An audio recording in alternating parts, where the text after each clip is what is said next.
بداية غير متوقعة للمارد الأحمر في أولى مبارياته أمام مودرن سبورت اللي انتهت بالتعادل 2-2 في مباراة غريبة بالنسبة لنا جدا ومش شايفين لها أي ملامح. يعني ولا هي مباراة حلوة ولا مباراة دون المستوى ولا مباراة تقدم فيها كرة حلوة.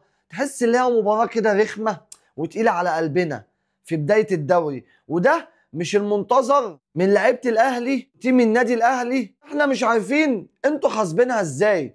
النهارده في عك غريب في التشكيل من جانب ريبيرو. النهارده لعيبه كتيره جدا دون المستوى، في رعونه في لعب الكوره وفي الالتحام على الكوره وفي استلام الكوره وفي قطع الكوره. حاجه غريبه عجيبه لدرجه ان الشوط الاول احنا ما كناش شايفين النادي الاهلي ككل. النهارده محمد شريف والله انا كل شويه اقول ايه ده، هو احنا مش بنلعب بمهاجم؟ طب هو محمد شريف فين؟ شويه الاقيه بينزل يستلم من تحت، شويه يروح وينج. محمد شريف انا ما شفتوش اول لما جه، خصوصا في ماتش النهارده. يعني حتى كان بيظهر في المطوشه الوديه، ماشي مش هنيجي عليه ولا هندوس عليه، بس النهارده بجد انا شوط كامل او حتى تغيير جراديشار لما هو غيره كان لازم يبقى في بدايه الشوط. النهارده قفشه بيخترع، مستواه مش حلو.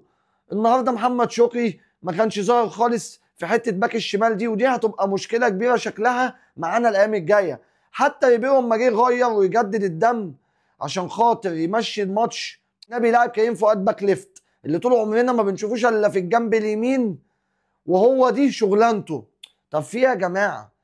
يعني عندك كوكا كان كولر مزهقنا في حته اللي هو يلعب باك شمال، عندك حتى العيش يقول لك بيجيد اللعب في مركزين مساك وباك شمال. كده كده كوكا من الاول لعبه باك شمال، استغل تغييره تانية. برضك لعبت لنا كريم فؤاد باك شمال وهو ما بيلعبهاش اصلا، وبانت اللي انت عندك الجنب الشمال ده ما اتحركش شويه الا لما بن شرقي نزل، وده الطبيعي. بن شرقي تغييره مهمه وبتحرك الماتش. ديانج ازاي ما يلعبش مع انك انت لما كان جاي لك في كاس العالم انت قلت الراجل ده انا محتاجه معاه وما يمشيش؟